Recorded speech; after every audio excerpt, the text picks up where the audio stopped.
North Korea on Friday fired a suspected ballistic missile into its eastern waters, South Korea's military reported, marking the latest in a series of weapons tests amid stalled diplomatic talks with Washington and Seoul. The missile reportedly flew several hundred kilometers before landing in the Sea of Japan, East Sea, prompting heightened alertness from regional militaries. Analysts say the launch reflects Pyeongchang's ongoing efforts to advance its missile and nuclear capabilities, demonstrating both domestic technological progress and strategic signaling to the United States, South Korea, and Japan. Regional leaders condemned the act, warning it threatens stability in Northeast Asia. South Korea's Joint Chiefs of Staff reported that the suspected ballistic missile was fired from an inland location near the western county of Taekwon and flew across the country before landing in the sea. The military did not immediately provide additional flight details, including the missile's exact range, altitude, or speed, leaving analysts to assess the potential threat.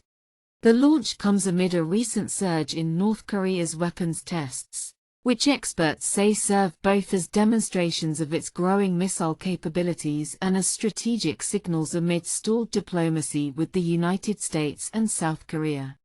Regional defense forces remain on high alert, closely monitoring Pyeongchang's activities and conducting joint readiness exercises to deter potential provocations.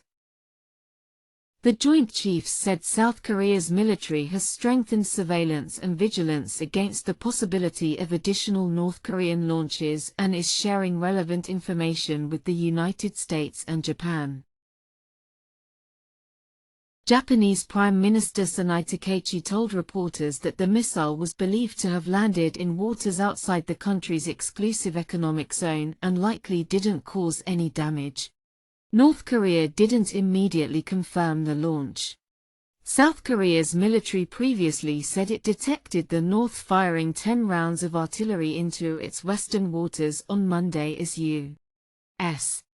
Defense Secretary Pete Hegseth began a 2-day visit to South Korea.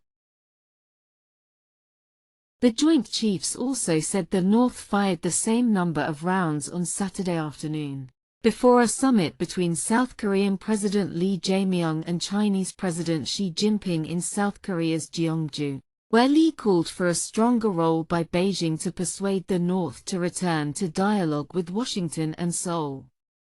If you like this video, then like, share and subscribe to Mirror Now.